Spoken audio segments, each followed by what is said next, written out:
Welcome to एडुजोस में आप सभी लोगों का स्वागत है दोस्तों। आज 7 अक्टूबर है और 7 अक्टूबर के सभी इंपॉर्टेंट करंट अफेयर्स के क्वेश्चंस इस वीडियो में हम लोग डिस्कस करेंगे। करंट अफेयर्स के साथ साथ आपको एक्स्ट्रा फैक्ट्स बताया जाता है और डेली स्टैटिक जीके के क्वेश्चंस भी कवर कराए जाते हैं। तो अगर वीडियो आपको पसंद आती है तो वीडियो को लाइक एंड शेयर जरूर कीजिएगा। इस तरह की वीडियो को रोजाना देखने के लिए हमारे चैनल को आप सब्सक्राइब कर सकते हैं और इसके बाद बेल आइकन को प्रेस कर लीजिएगा ताकि हमारी हर वीडियो का नोटिफिकेशन आपको सबसे पहले मिल सके। शुरू करेंगे हमारे डेली मोटिवेशनल कोट से। हासिल होगी मंजिल भी तू तैयारी करके तो देख, आग लगेगी फिर सीने में तू चिंगारी बन के तो देख। तो आप सबको चिंगारी बनना और चिंगारी बनाना एडुजोस यानी हमारा काम है। अगर आप इस वीडियो का पीडीएफ फाइल लेना चाहते हैं तो आपको हमारा एंड्रॉयड एप्लीकेशन इंस्टॉल करना होगा जहां पर ये पीडीएफ बिल्कुल फ्री में मिलती है। इस एप्लीकेशन का डायरेक्ट लिंक जो है डिस्क्रिप्शन में दे दिया गया है। डायरेक्ट आप इसको गूगल प्ले स्टोर पर जाकर सर्च करके भी इंस्टॉल कर सकते हैं। 1 लाख से ज़्यादा लोगों ने इसको इंस्टॉल किया हुआ है। शुरू करेंगे कल के चिंगारी प्रश्न के उत्तर से। कल हमने सवाल पूछा था किस राज्य के वाडा कोलम चावल को भौगोलिक संकेतक यानी जीआई टैग दिया गया है। अब देख लेते हैं आज का करंट अफेयर्स। यहाँ पहला प्रश्न है, प्रति वर्ष संयुक्त राष्ट्र का विश्व अंतरिक्ष सप्ताह कब मनाया जाता है। यूएन का विश्व अंतरिक्ष सप्ताह जो है वो कब मनाया जाता है। ये वर्ल्ड स्पेस वीक तो अक्टूबर 4 से 10 तक मनाया जाता है। ऑप्शन सी यहाँ पर करेक्ट आंसर हो जाएगा। ठीक है, यहाँ पर याद रखिएगा ये हर साल संयुक्त राष्ट्र का विश्व अंतरिक्ष सप्ताह 4 से लेकर 10 अक्टूबर तक दुनिया भर में अंतरिक्ष विज्ञान और प्रौद्योगिकी के क्षेत्र में किए गए योगदान और उपलब्धियों के उपलक्ष्य में मनाया जाता है। इस बार जो इसकी थीम थी ये इम्पोर्टेंट है, ये आपको याद रखना है, वुमेन इन स्पेस। ठीक है, वुमेन इन स्पेस ये इसकी थीम है, ये आपको याद रखना है। इसका उद्देश्य अगली पीढ़ी की युवा लड़कियों को विज्ञान, प्रौद्योगिकी, इंजीनियरिंग और गणित जो कि स्टेम है और अंतरिक्ष में अपने सपनों को आगे बढ़ाने के लिए प्रेरित करना है। पहला विश्व अंतरिक्ष सप्ताह 4 से 10 अक्टूबर 2000 को मनाया गया था। तो अगर आपसे सवाल पूछे कि पहली बार विश्व अंतरिक्ष सप्ताह जो है वो कब मनाया गया था, तो 2000 में, सन 2000 में मनाया गया था और 4 से 10 ये तो आप तिथि याद रखेंगे ही। स्पेस फॉर वुमेन अंतरिक्ष में महिला सशक्तिकरण को बढ़ावा देने के लिए संयुक्त राष्ट्र के बाहरी अंतरिक्ष मामलों के कार्यालय United Nations office for outer space affairs की एक परियोजना है। अगला सवाल है, हाल ही में किस राष्ट्रीय उद्यान का नया नाम रामगंगा राष्ट्रीय उद्यान रखा गया है। इस क्वेश्चन का राइट आंसर हो जाएगा ऑप्शन ए, जिम कॉर्बेट राष्ट्रीय उद्यान। तो जिम कॉर्बेट राष्ट्रीय जो उद्यान है इसका नाम बदल दिया गया है, रामगंगा राष्ट्रीय उद्यान कर दिया गया है। ये काफी इंपॉर्टेंट सवाल है, आपके एग्जाम में जरूर देखने को मिलेगा करंट अफेयर्स सेक्शन में। देखिए यहाँ पर आपको याद रखना है, उत्तराखंड के जिम कॉर्बेट नेशनल पार्क का नाम अब बदल करके क्या रख दिया गया है, रामगंगा नेशनल पार्क इसका नाम हो जाएगा। पहले भी इसका नाम एक बार रामगंगा नेशनल पार्क रह चुका है क्योंकि इसके बीच से सहायक नदी जो गंगा की सहायक नदी रामगंगा गुजरती है। अभी इसका नाम जो फिर से होगा, ये इसकी घोषणा कौन की है, इसकी घोषणा किया गया है केंद्रीय वन एवं पर्यावरण राज्य मंत्री अश्विनी चौबे के द्वारा। इंपॉर्टेंट फैक्ट में याद रखिएगा, साल 1936 में इस पार्क की स्थापना के समय इस पार्क का नाम हेली नेशनल पार्क था और स्वतंत्रता प्राप्ति के बाद इस पार्क का नाम बदलकर रामगंगा नेशनल पार्क रख दिया गया था। लेकिन इसके जो प्रसिद्ध शिकारी थे जिम कॉर्बेट, उनकी मौत हुई और उसके ठीक 2 साल के बाद 1957 में इस पार्क का नाम जिम कॉर्बेट के नाम पर जिम कॉर्बेट नेशनल पार्क रख दिया गया और तब से लेकर आज तक हम लोग उसको जिम कॉर्बेट नेशनल पार्क के नाम से जानते थे। तो अभी अश्विनी चौबे ने यह घोषणा की है कि इसका जो नाम है वो रामगंगा नेशनल पार्क हो जाएगा। तो इसको अच्छी तरह से आप याद रखेंगे। अगला सवाल है, साल 2021 के लिए केमिस्ट्री यानी रसायन के क्षेत्र में नोबेल पुरस्कार से किसे सम्मानित किया गया। आप सबको पता है अभी लगातार जो है वो नोबेल पुरस्कार एक दिन जो है वो हर एक दिन जो है एक नए क्षेत्र में जो है नोबेल पुरस्कार दिया जा रहा है।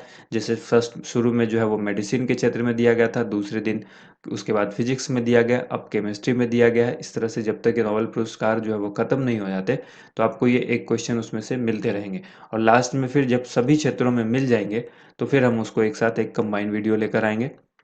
तो साल 2021 के लिए केमिस्ट्री यानी रसायन के क्षेत्र में नोबेल पुरस्कार किसको दिया गया। आंसर हो जाएगा ऑप्शन बी और सी दोनों, यानी बेंजामिन लिस्ट और डेविड मैकमिलन को दिया गया है। ये दोनों नाम आपको याद रखना है। ठीक है, साल 2021 के रसायन के लिए नोबेल पुरस्कार की घोषणा कर दी गई है। जर्मनी के बेंजामिन लिस्ट और अमेरिका के डेविड मैकमिलन को यह सम्मान दिया गया। दोनों को यह पुरस्कार एसीमेट्रिक ऑर्गेन कैटालिसिस के क्षेत्र में रिसर्च करने के लिए दिया गया है। इंपॉर्टेंट फैक्ट में याद रखना है, रसायन में नोबेल पुरस्कार सर्वप्रथम महिलाओं में 1911 में मैरी क्यूरी ने जीता था।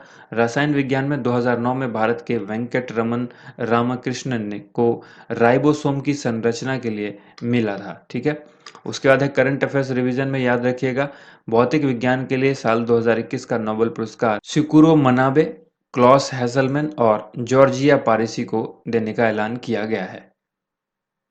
अगला सवाल यहाँ पर है, किस राज्य के कुट्टी कट्टर आम और एड्यूर मिर्च को जीआई टैग दिया गया है? ये है कुट्टी कट्टूर आम और एड्यूर मिर्च, इसको जीआई टैग मिला है। तो ये जीआई टैग जो मिला है, ये दोनों जो आप देख रहे हैं प्रोडक्ट, इनको ये कहाँ के हैं जिनको ये जीआई टैग दिया गया है, किस राज्य से संबंध रखते हैं? ये आंसर हो जाएगा केरल, ऑप्शन नंबर बी। ठीक है, कुटीकट्टूर आम और एड्यूर मिर्च, ये दोनों कहाँ से संबंध रखते हैं? केरल से संबंध रखते हैं। एड्यूर मिर्च यानी एड्यूर चिली अपने हल्के तीखेपन और आकर्षक स्वाद के लिए ये मशहूर है। कुटीकट्टूर आम जो है, ये कुटीकट्टूर मैंगो, ये एक लोकप्रिय और स्वादिष्ट पारंपरिक आम की किस्म है जो कि कुटीकट्टूर और कन्नूर जिले में पाई जाती है केरल के अंदर। करंट अफेयर्स रिवीजन में आपको याद रखना है, इससे पहले साल 2019 में केरल के तिरूर वेट्टिला या पान के पत्ते को भी जीआई टैग दिया गया था। केरल के मड़यूर गुड़ को भी जीआई टैग प्राप्त हो चुका है, इसको भी आप याद रखिएगा। हाल ही में गोवा के मसालेदार हरमल मिर्च को जीआई टैग दिया जा चुका है। अगला सवाल है, जापान भारत द्विपक्षीय समुद्री अभ्यास का 5वां संस्करण जिमेक्स कहां पर आयोजित किया जाएगा? इस क्वेश्चन का आंसर हो जाएगा अरब सागर, ऑप्शन नंबर ए, अरब सागर में ये आयोजित किया जाएगा। जापान भारत द्विपक्षीय समुद्री अभ्यास का 5वां संस्करण जिमेक्स 6 से लेकर 8 अक्टूबर 2021 तक आयोजित किया जाएगा। इसका आयोजन अरब सागर यानी अरेबियन सी में किया जाएगा।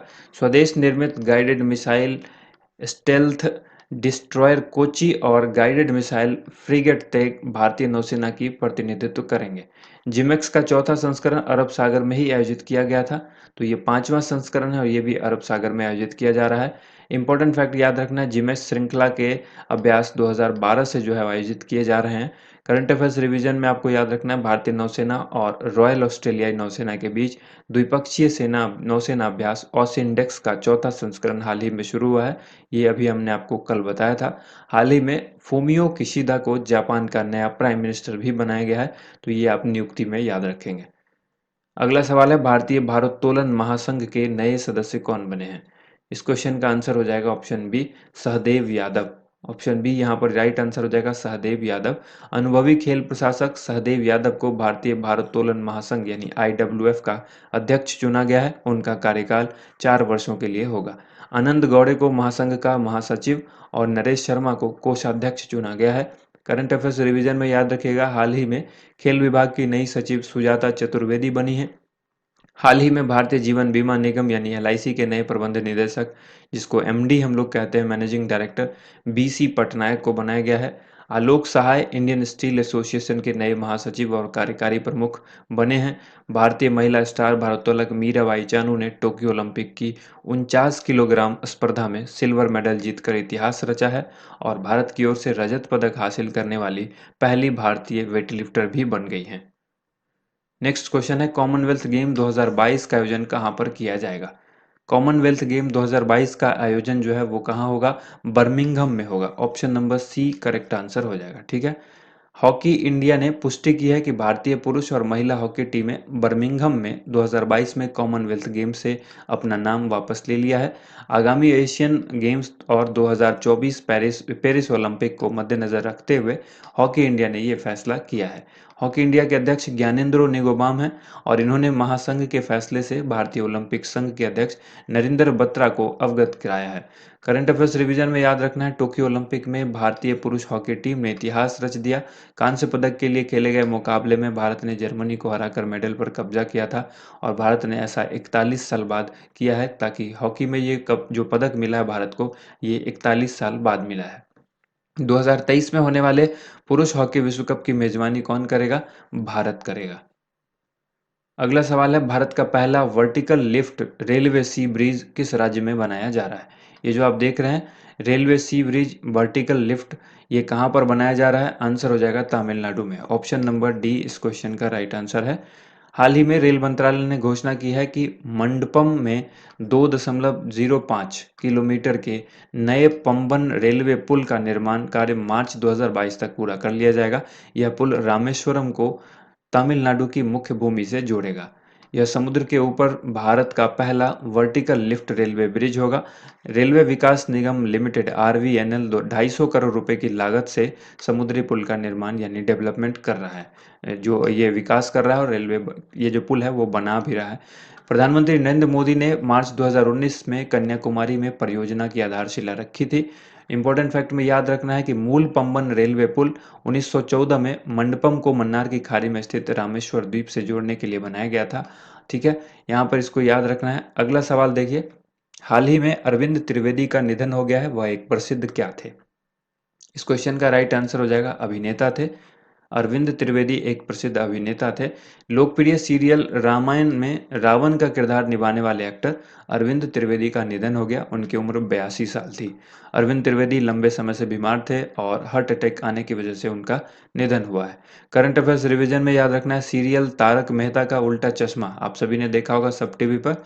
तो ये इसमें जो एक नट्टू काका का रोल निभाते थे जिनका नाम था घनश्याम नायक, उनका भी निधन हो गया है। हाल ही में 13वें बिग बॉस के विनर सिद्धार्थ शुक्ला का भी निधन हो गया है। हिंदी फिल्म जगत में ट्रेजेडी किंग के नाम से मशहूर दिलीप कुमार का भी निधन हुआ है। टेलीविजन की दुनिया के दिग्गज अभिनेता अनुपम श्याम का भी निधन हुआ है। तो ये सभी हाल ही में जिनका निधन हुआ है ये नाम हमने यहाँ पर देखा। अगला सवाल देखिए, इकोनॉमिस्ट गांधी इस पुस्तक के लेखक कौन है? इकोनॉमिस्ट गांधी पुस्तक के लेखक जो है वो क्या है? जयतीर्थ राव हैं। ऑप्शन नंबर ए यहाँ पर करेक्ट आंसर होगा, जयतीर्थ राव। अब बारी है आज के एक्स्ट्रा खुराक की। यहाँ पर 5 सवाल पूछे गए हैं। वीडियो को रोक करके पाँचों सवाल का आंसर दीजिए और उसके बाद हमारे आंसर से मिलान कीजिए। इतालवी लग्जरी ब्रांड बुल्गारी ने किसे अपना वैश्विक ब्रांड एम्बेसडर बनाया है? इस क्वेश्चन का आंसर बताइएगा। एमवे इंडिया ने किसे अपना ब्रांड एम्बेसडर नियुक्त किया है? ग्लेनमार्क फार्मा ने किसे अपना ब्रांड एम्बेसडर बनाया है? Chinese smart food company Vivo ने किसे अपना ब्रांड एम्बेसडर नियुक्त किया है? नेशनल बास्केटबॉल एसोसिएशन ने किसे भारत के लिए ब्रांड एम्बेसडर बनाया है? एक-एक करके आंसर देखिए। पहला सवाल है, इतालवी लग्जरी ब्रांड बुल्गारी ने प्रियंका चोपड़ा को जो है अपना ब्रांड एम्बेसडर बनाया है, वैश्विक ब्रांड एम्बेसडर। एमवे इंडिया ने मीराबाई चानू को बनाया है। ग्लेनमार्क फार्मा ने रोहित शर्मा को बनाया है और चाइनीज स्मार्टफोन कंपनी जो वीवो है इसने विराट कोहली को अपना ब्रांड एम्बेसडर बनाया और नेशनल बास्केटबॉल एसोसिएशन ने भारत के लिए रणवीर सिंह को अपना ब्रांड एम्बेसडर बनाया है। अब बारी है आज के चिंगारी प्रश्न की। भारत के पहले क्रिप्टो यूनिकॉर्न कॉइन डीसीएक्स ने अपना पहला ब्रांड एम्बेसडर किसको नियुक्त किया है? ये सवाल हमने आपको कल बताया था और इस प्रश्न का उत्तर आप सभी को नीचे कमेंट बॉक्स में लिखना है। बिल्कुल सही आंसर, क्योंकि ये हमने आपको कल क्वेश्चन बताया है। रणवीर सिंह, विराट कोहली, रोहित शर्मा, अमिताभ बच्चन इनमें से कौन है जिनको क्रिप्टो यूनिकॉर्न कॉइन डीसीएक्स ने अपना पहला ब्रांड एम्बेसडर बनाया है? उम्मीद करते हैं आप सबको वीडियो पसंद आई होगी। वीडियो को ज़्यादा से ज़्यादा लाइक एंड शेयर कीजिएगा। इस वीडियो पर भी टारगेट 5000 लाइक्स का है। उम्मीद है जल्द ही आप इसे पूरा करेंगे। Thank you so much. आप सभी लोगों का वीडियो देखने के लिए बहुत-बहुत धन्यवाद।